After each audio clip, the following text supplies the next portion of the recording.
Good evening. It was once Britain's largest renewable energy factory, building giant towers for wind farms. But tonight, Mabey Bridge is set to close its operation in Chepstow, with the loss of 120 jobs. The company said it failed to find a viable buyer for the plant. Our environment correspondent, Iolo is in Chepstow tonight. Iolo.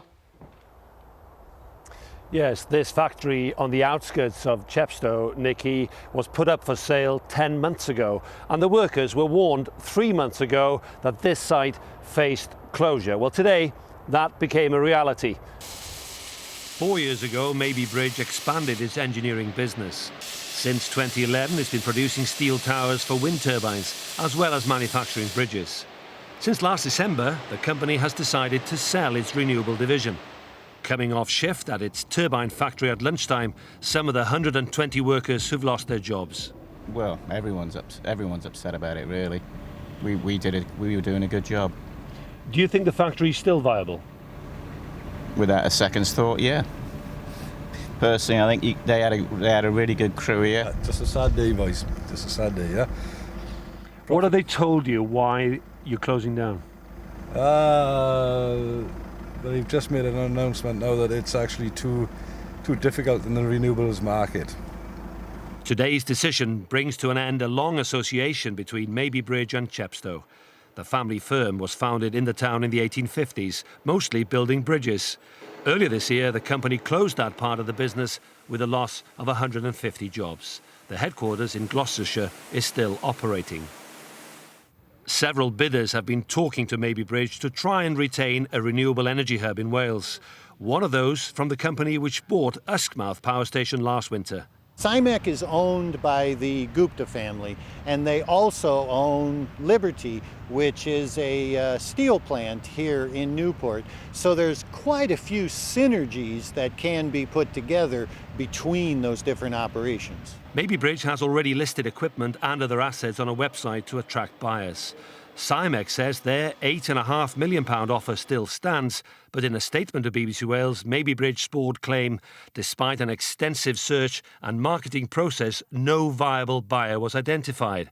Because of that, the statement goes on to say it regrets to confirm that its site on the Newhouse Industrial Estate in Chepstow will close. Less clear is how the business has come to this point after expansion 4 years ago. Maybe the market changes, and to some extent it has changed, but it hasn't changed that much. And certainly there are overseas markets that could be exploited, one feels.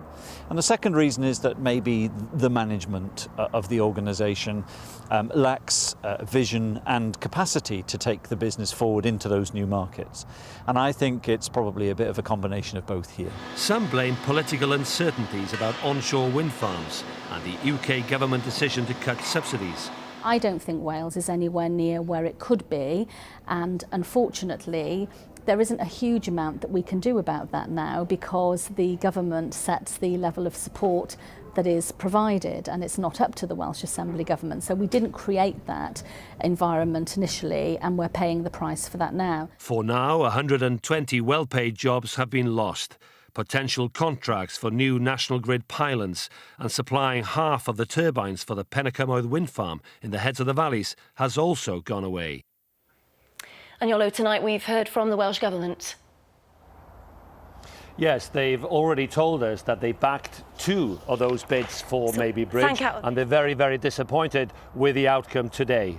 But what they've also said in relation to the comments about the UK government's policy to cut the subsidies, that this means that the UK government's energy policy is in disarray. And of course, they reiterate the point that they've asked for greater powers over devolving energy from Westminster on the other side of the Severn Bridge to Wales, so they can decide these things themselves. And I think the point that the Welsh Government wants to make tonight is that the uncertainty strikes from that, but actually there may be more to it, and we will hear more about that in the future.